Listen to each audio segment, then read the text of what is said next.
Питачење, собирање отпад, чистење ветробрански стакла, продавање ситни предмети.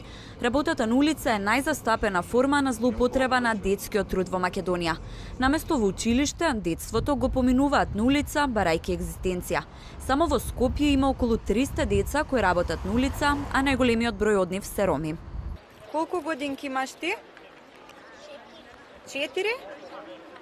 А тука работиш? Сам? Најчесто децата се принудени да работат од страна на нивното семејство, а мнозинството од нив кои работат потекнуваат од семејства далеку под границата на сиромаштијата, па затоа своето време го поминуваат на улица и на најразлични начини обезбедуваат средства за екзистенција, а тоа најчесто е со питачење, велат од детската амбасада Мегеши.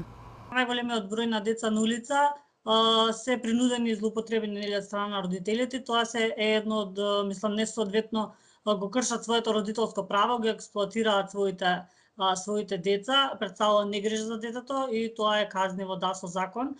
Немаме точна конкретна бројка во колку случаи родителите добиле, но јас верувам дека центарот и полицијата постапува и во таа насока за да се прават психолошки советувања со родителите, дали ќе бидат центарот може да има свои мерки кои што може да ги донесе, да бидат родителите под надзор, да биде да им се дадени упатени конкретни мерки како понатака да се постапува со децата.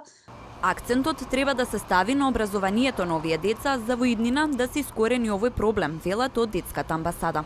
Со вклучување на секое дете во образовниот процес, ке значи дека ќе имаме намалување на децата на улица.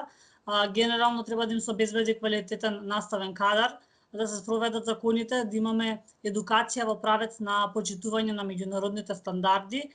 Исто така да се обезбеди дополнителна настава за деца и млади на сите оние кои што го пропуштиле редовното образование. Затоа што само на тој начин ќе допринесеме да станеме свесни ние како општество и да им се даде некоја на децата поголема важност, да се стави акцент на образованието за да на долгорочен план можеме да го искорениме ова како проблем. Денеска се одбележува Светскиот ден против злоупотреба на детскиот труд, но 152 милиони деца се уште се принудени да работат нелегално, некои поради сиромаштија, други поради немање заштита или уцени. Во Македонија ретко се казнува работата на улица, а организациите за заштита на правата на децата сметаат дека отсуствуваат системски одговори од државата за соодветна заштита и поддршка на оваа група деца и нивните семејства.